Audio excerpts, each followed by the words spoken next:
नमस्कार मित्रमंडळी, नमस्कार सर्व बंधू भगिनींना साष्टांग नमस्कार। काय मित्रांनो, आज झोपेबद्दल आपण बोलायचा विषय ठरवलाय। झोपेबद्दल थोडं बोलणार आहोत। काय ना, झोप ही लहान्याला बी महत्त्वाची आहे, मोठ्याला बी महत्त्वाची आहे, बाईला महत्त्वाची आहे, माणसाला महत्त्वाची आहे, म्हाताऱ्या माणसाला महत्त्वाची आहे, म्हातारी जी बाई असन तिला महत्त्वाची आहे। झोप ही प्रत्येकासाठी महत्त्वाची आहे। अगदी किडामुंगीपासून सर्व प्राणी मात्र जेवढे काही असतील तेवढे सर्वांसाठी झोपी महत्त्वाची आहे ना।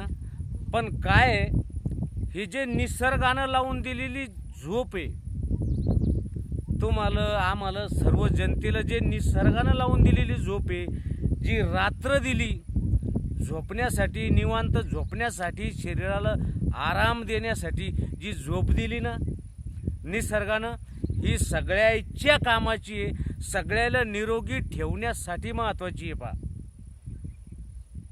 जर झोप नाही झाली ना माणसाची, तर माणसाचं डोकं टकटक करायला लागतं, दुखायला लागतं, परेशान होतो माणूस। झोप नाही झालं तर भरपूरशा व्याधी, भरपूरशा बिमाऱ्या या फक्त झोपेपासून वाढतात, माहिती आहे ना।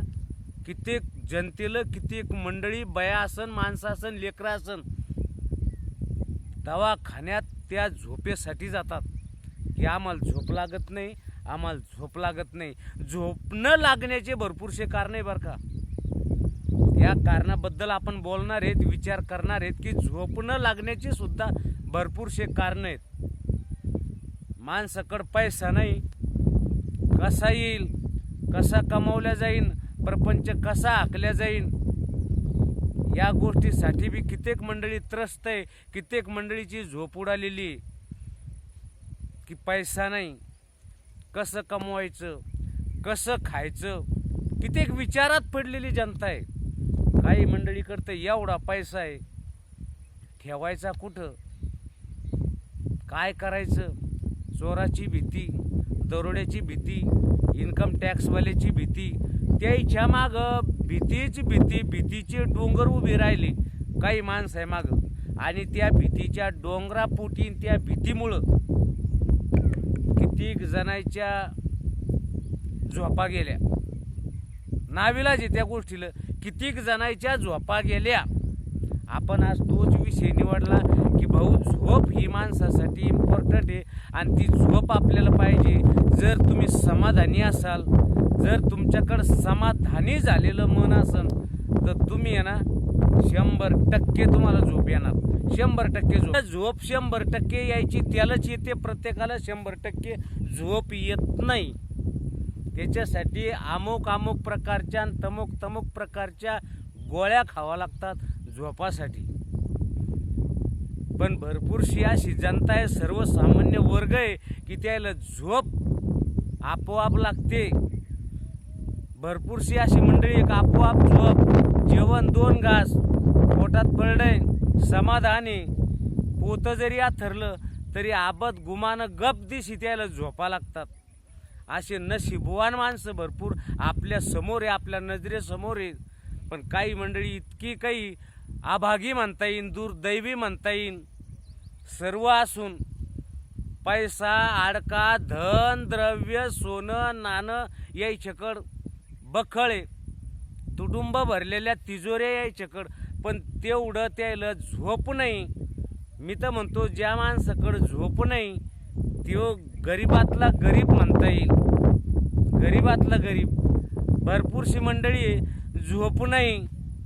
मी तर सांगेन दादा, सर्वसामान्य माणूस जो आहे ना, सर्वसामान्य वर्गातला, भले त्याला कमाई कमी असन, भले दुरडीत जेवण कमी असन, पण आनंदी आहे, त्याच्याकडे झोप आहे, तो सर्वात सुखी आहे। देवानं जर अमूल्य ठेवा दिला असेल ना, मोठं काही जर वरदान देवानं दिलं असेल ना, तर मी म्हणतो सर्वात जास्त देवानं दिलं असेल ना ती झोप आहे। ज्या माणसाकडे झोप आहे, ज्या माणसाकडे सर्व काही आनंदी आहे, तोच फक्त निवांतपणे झोपू शकतो। तुम्ही म्हणसान झोपलेला माणूस, जो झोपला तो संपला, ती गोष्ट वेगळी। जो झोपला तो संपला खरी गोष्ट आहे, पण झोपायसाठी दिलेला वेळ आहे, त्या वेळेतच झोप येते, त्याच वेळेत झोपलेला माणूस खराच सुखी म्हणता येईल. जो दिवसाही झोपतो आणि रातच्याही झोपतो तो सुखी नाही हे मी बी मानतो. पण जो निसर्गानं लावून दिलेल्या रात्री ज्याला आबद जेवण खावण करून आपण आपल्या प्रपंचासोबत आनंदी राहून प्रपंचामध्ये आपल्या कुटुंबामध्ये जो निवांत झोपतो, जो निवांत टाईम घालवतो तो सगळ्यात सुखी आहे दादा हो. चला काय हरकत नाही, या झोपेबद्दल थोडे 2 शब्द बोललो. तुम्हाला हा व्हिडिओ कसा वाटला एकदा कमेंट करून सांगा. व्हिडिओ आवडला असेल तर लाईक करा, मित्राला शेअर करा आणि कमेंट मात्र अवश्य करा. चला भेटू पुढच्या व्हिडिओत. तोपर्यंत धन्यवाद.